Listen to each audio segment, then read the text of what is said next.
Hello! Today what I want to do is go over the contents in this bag. This here is the bag that I teach most of my students with. The contents in this bag are very minimal, and I find that that is very important. If it's cumbersome, people won't carry it. Most situations that turn bad, or in a survival situation, becoming lost or stranded, are the day hikes, are the short treks with an ATV, hunting, fishing, and so on. Most people don't carry a lot. That's why minimal, they may carry something, and it may save their life. The problem is most people on a day hike will grab a couple sandwiches, Cliff Bars, and a drink, and they're gone.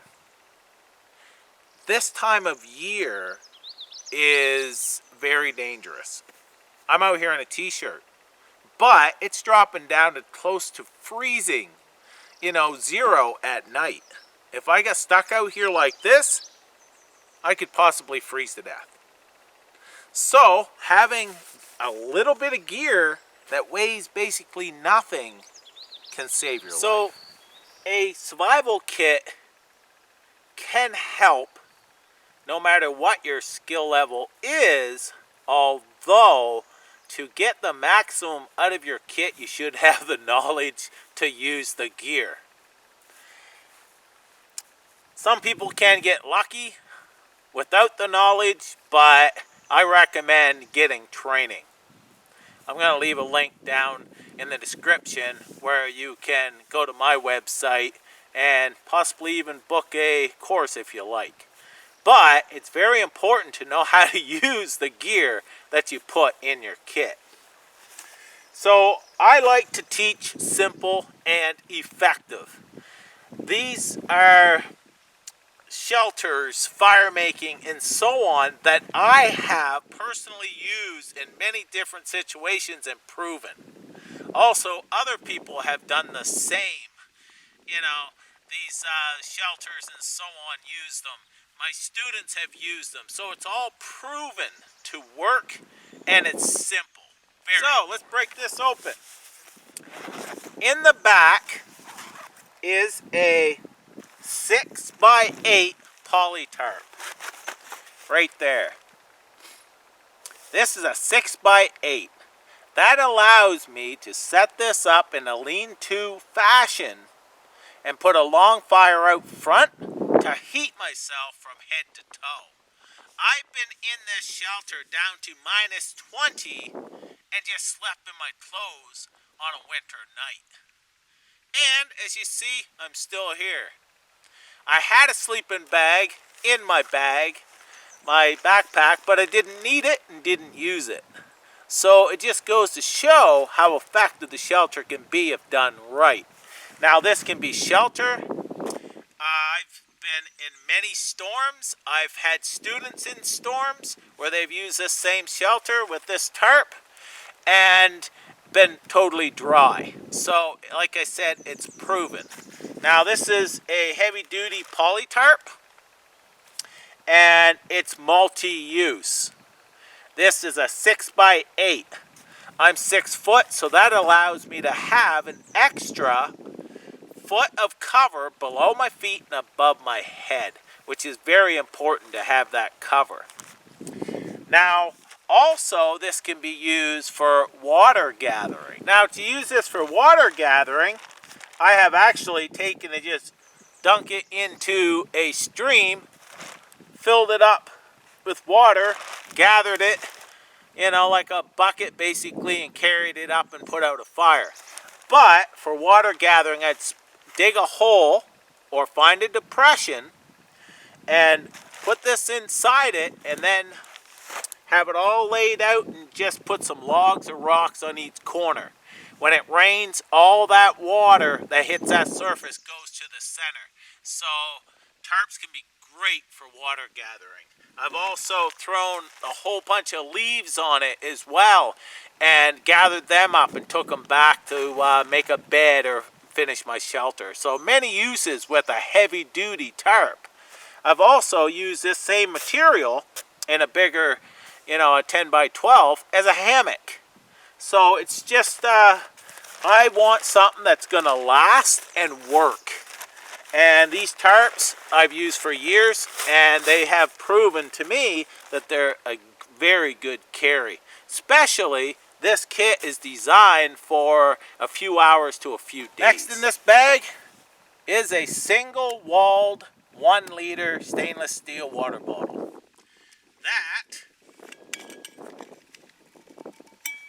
The lid comes right off.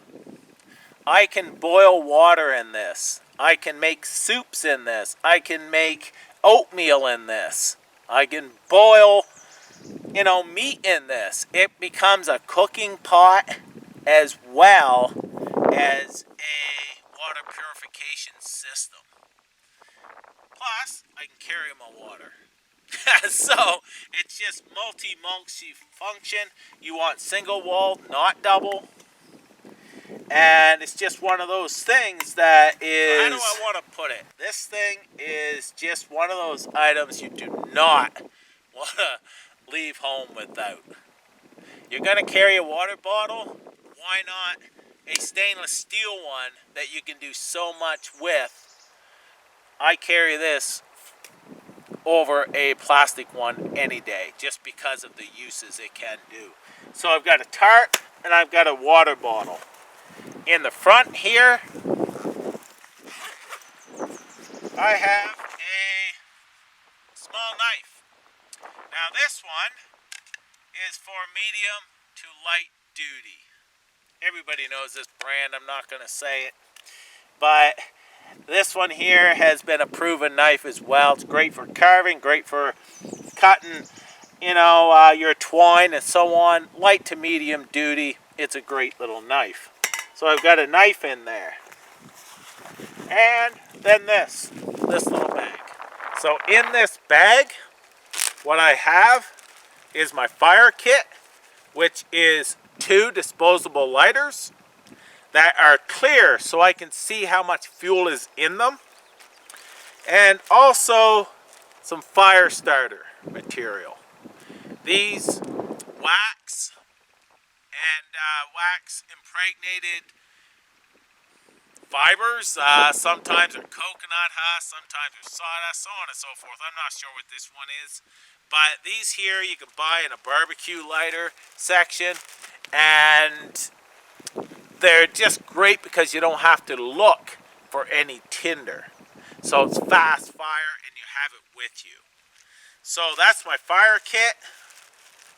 I've got a mirror for signaling, or also if I have something in my eye or something, I can use for medical. I've got this is mason twine, just a little hank here that I can make loops for making present knots and so on, staking down to make my shelter. And I have a piece of paracord here, roll of paracord that I can use for a ridge line. So I have my shelter material in here. I've got my fire kit and signaling device. So this is the gear that I use to train my students. Now with just this minimal gear, a couple lighters, paracord, mason twine, signal mirror, and fire starter, I've got a knife, stainless steel water bottle, and a tarp. Just with those few little things, I have proven, and my students have experienced how these work and how they can save their lives. So in this kit, you have shelter and the materials to set up a shelter that has proven itself to be a great shelter year-round. You've also got a way to purify water and make fire. So you have everything you need with just those few items. Now, I'm going to just suggest some other items that you could throw in here that can also help and make it a little bit more comfortable, that situation, whichever you're in. So what I have added as well to my kits is a 4x6 poly tarp. And this is good for if I have my shelter set up. It's just an extra tarp. But if it's raining, I can put this up overhead over a fire and keep it from getting wet and being put out. Also, what I use this for is putting on a bed, a brush bed after I've made it, raised bed and so on. I'll put this down first and then lay my sleeping bag on it, or lay on it if I have a sleeping bag. Myself and my kit, I carry a 0-degree sleeping bag just because it increases my chances big time. It is very little to carry. Now, I had shown that I have just a little hank of mason twine in my kit. That is to set up shelter. Mason twine can be used for many uses, and carrying a roll and buying a roll could be very beneficial as well, just because there's many uses that you can use a lightweight, strong cordage for. So that's another thing that I have. This can be a mental this can be a mental morale boost. This is a head net. Sorry. This is for bugs. Some people I have seen go batty with the bugs. I see bugs flying around me right now. It's not a big deal. I grew up with bugs. They don't eat, they don't take that much blood. For me, it's not a big deal. Unless they get in your ear. But a head bug net for when I'm sleeping in a bunch of brush, I definitely put that on. Also, I know that bugs are not landing on my face or crawling in, holes like your ear, up your nose, and so on while you're sleeping. So this here can just be a mental morale boost, having a head bug net, and they're very cheap to get. Now, also what I have in here is 2 headlamps.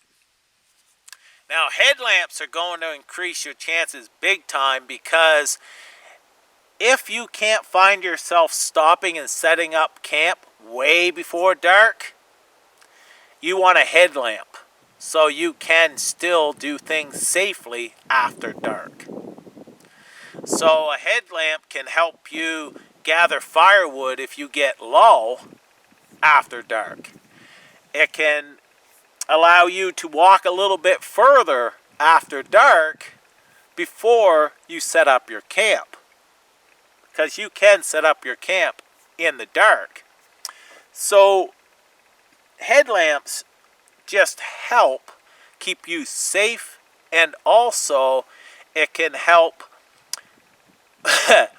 it can help some folks with those noises in the night, that they can turn on a light and see that it was only a squirrel that was walking through camp and so on. So it can help and be that mental, morale boost as well. But gathering firewood in the dark without a headlamp, traveling in, through the woods without a headlamp can be dangerous, because you can't see that hole, you can't see that stick, and so on and so so basically it keeps you safe when you're traveling through the woods if you can see, because you don't want to stick through the eye, you don't want to trip and fall and break a leg and so on. So it's just safer, and I carry 2 just because one may fail. Also, I don't keep the batteries in them, because sometimes you can press the button and turn them on and not know, run your batteries dead. I keep batteries in a separate area, and also extra batteries. So this is just some of the added materials that can really help with your pack and also help with your morale boost. Now, it's also recommended that you carry an extra day's worth of food. Some soup mixes, some energy bars, and so on and so forth can also help with that morale also boost. An extra liter of water that you're not carrying. These are just some things that you can add. There's many, many more, but I have found keep it simple, keep it light, and people will carry it. I hope this helps some folks. I'll leave a link down below, like on my website, that you can check that out. I have different videos on there. I've got courses that you could possibly book and so on. So everyone stay safe and take care, and thanks for watching. All the best.